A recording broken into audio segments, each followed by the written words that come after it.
afternoon, everyone. So I will be speaking about photo albums' relationship with oral histories.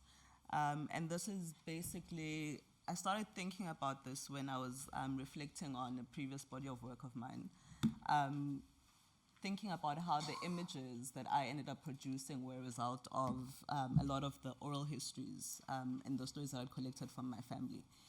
On my journey of trying to trace my family around South Africa. This paper explores the Southern Sotho oral practice called direto, which is known as clan names or praise songs. In the South African context, every black surname has its own clan poetic praises. Please note that throughout this paper, I will use the term direto, clan names, and praise songs interchangeably. Direto is a Sotho term for clan names or praise songs of allegorical stories passed down orally from generation to generation, which a clan of people defines themselves by. These anecdotes of praise, of heroism, and often expressed at important social groupings as an oral tradition of recitation, which gives a stage to introduce oneself to the gathering and assert oneself through an embodiment of historical events, social experiences, and family lineage as a recall of past experiences. The self-praise poem is an identification with one's family and lineage group, commemorating the ancestors of a family and the evolution of the culture. This paper investigates the use of direto, which every surname has their own, every black surname has their own, as a performance of naming and self-narration, embedded in establishing, historicizing, and continuing family identity within the Basotho culture. It engages this social cultural element to continue to research on evolving vernacular culture of Southern Sotho oral histories. Through this investigation of oral sources of recorded names and oral histories, I argue that it is that direto are family biographies and records of genealogies.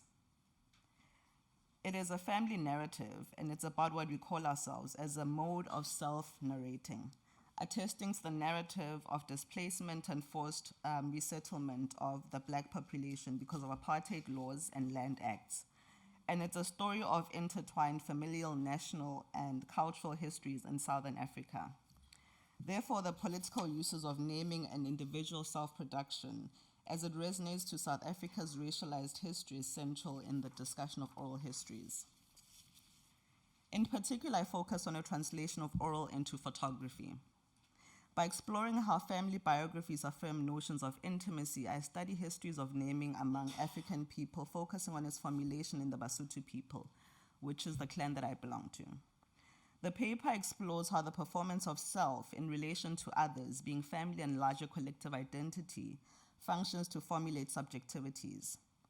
Through this investigation of photography, my own personal photography, I argue for a visual equivalent of direto, or oral histories, in my own photographic practice. By doing so, the possibilities presented by performance of self are examined in this paper. As you can see, this is from my older body of work, which falls under Kilefalaga, and this is one of the works, Pied Piper, which documents my personal history and straddles generation of my family, of my mother's family, resonating the history of South African displacement, in that my family was uprooted and resettled because of apartheid laws and amendments of land acts.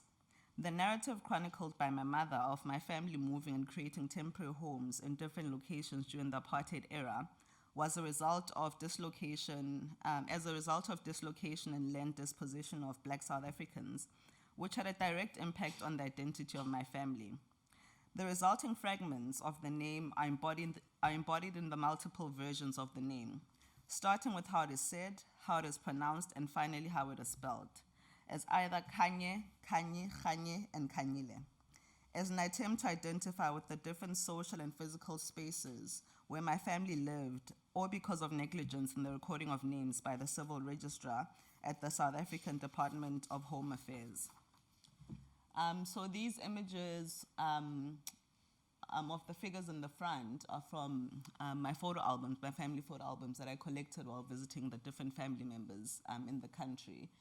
And in the background, it's buildings that I photographed of Johannesburg, in Johannesburg, and that's me performing my grandfather out.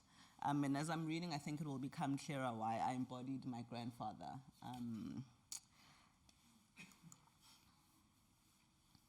And some of these are stories that were narrated to me by my family members in terms of what they remembered about the different places where they lived. And I basically reenact those stories. People often couldn't record their own names or date of births, and sometimes the official modes of documenting were recorded incorrectly on documents that attest for identities and histories such as birth certificates, identity cards, and passports, resulting in an alteration of oral histories and names. Names as a historical social product highlight the history of naming as a device against illiteracy and the lack of birth records in South Africa through names which were associated with historical events which served as a registrar to estimate the ages of the name bearers. Names can also be chosen at random and evolve, and indeed the tracing of the name of Kganye demonstrates how this surname changed over time, responding to a family's history and migration as they are influenced by the social, political, and economics of colonial and then apartheid South Africa.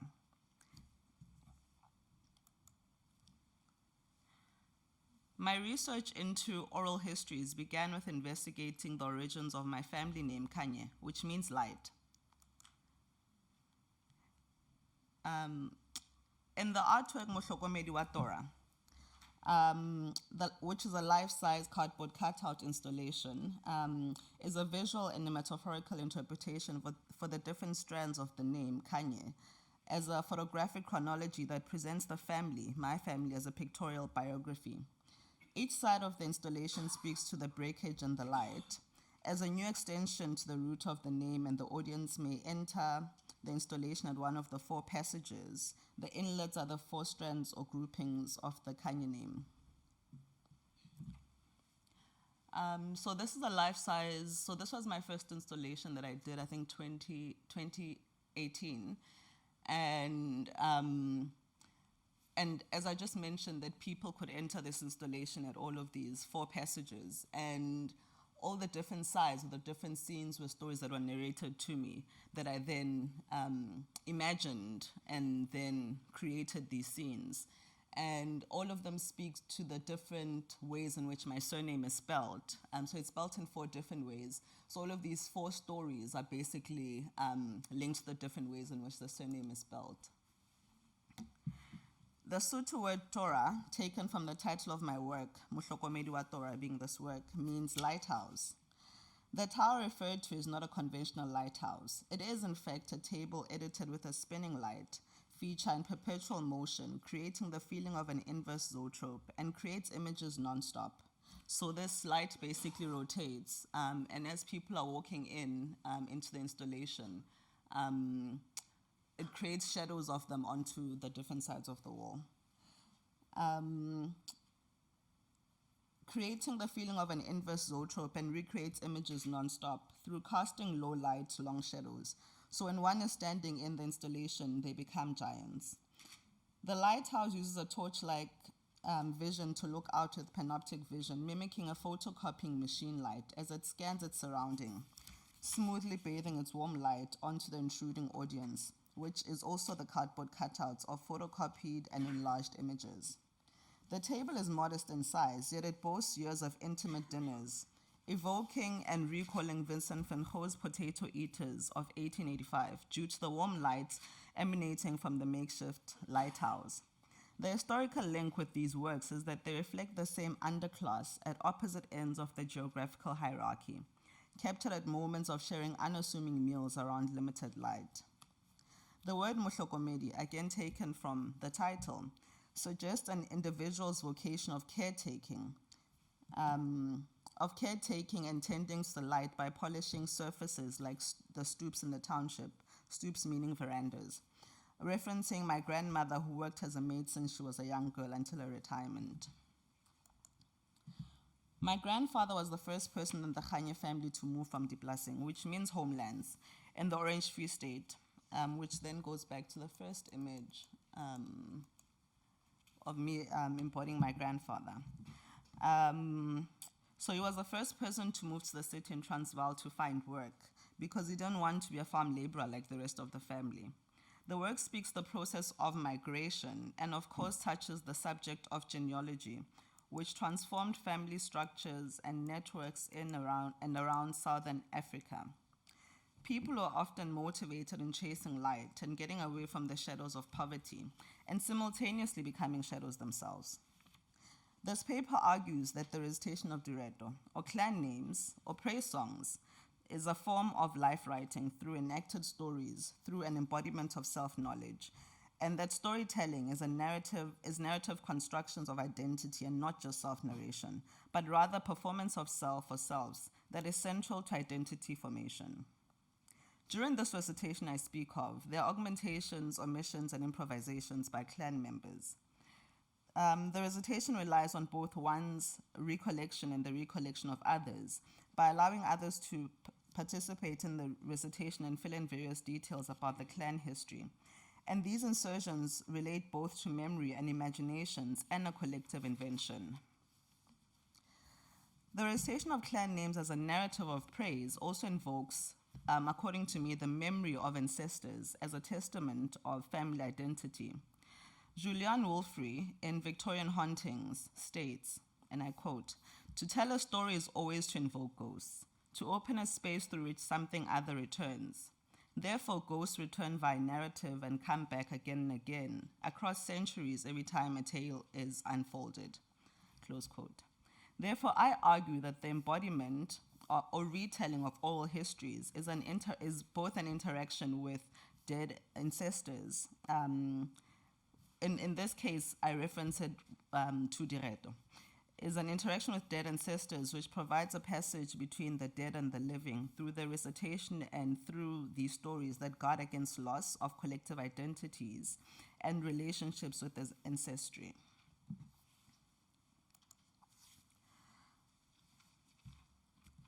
This is a body of work that I created around the same time.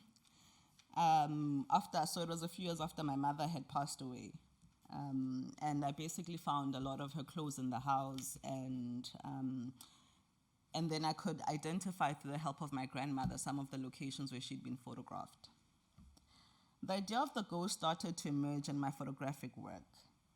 And as a footnote, the notion of ghosts in this paper will be read as ancestral presence and separated from negative Western or popular culture associations with ghosts. So I'll use the term shadow or siriti, which I'll explain later, instead of ghosts.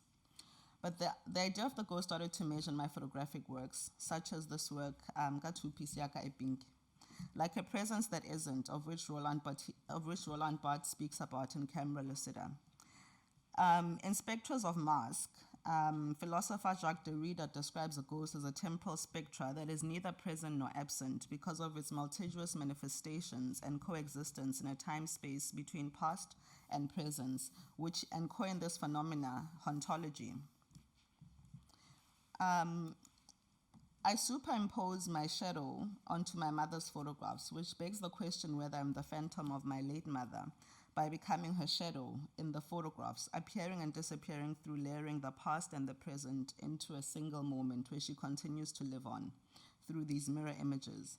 As a metaphysical meditation on time and its moral implications, I employ a strategy of autobiography to make sense of my or our experiences in my photographic work through self-representation as a critical underpinning and method of self-insertion, as a search for self through collective selves.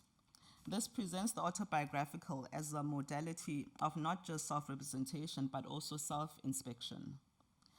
Santu Mufokeng, who's a South African photographer, in his book, Chasing Shadows, unpacks the meaning of the term siriti in Sizulu as isithunzi and Sesotho as siriti, both referring to, I quote, anything from aura, presence, dignity, confidence, power, spirit, essence, status, and or well-being.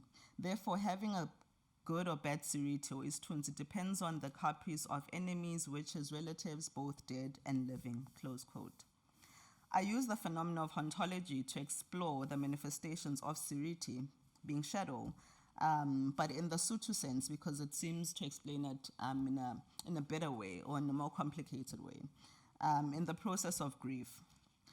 In the process of grief, memory and cultural identity expressed through the recitation of clan names and through oral histories. As an interaction with dead relatives, recalling them and past experiences into the present through their spectral representation.